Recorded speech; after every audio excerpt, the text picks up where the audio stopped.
其實咧，你有冇諗過咧，好想成為咧一個嬰兒啦，或者係一個照顧佢哋嘅愛好者啦，或者係幫手㗎？咁其實咧，能夠將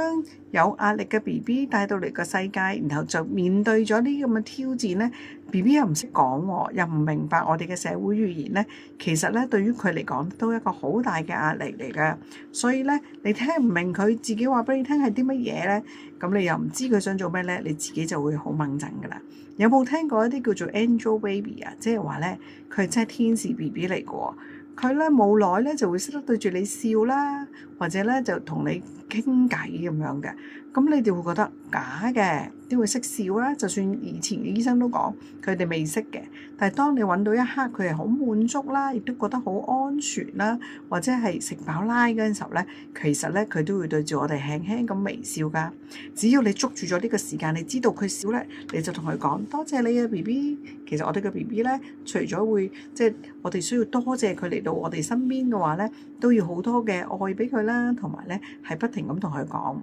我哋真係會錫晒你㗎。咁跟住咧，佢可能第一句咧同你講識講嘢嘅時就話錫晒你啊，拜拜。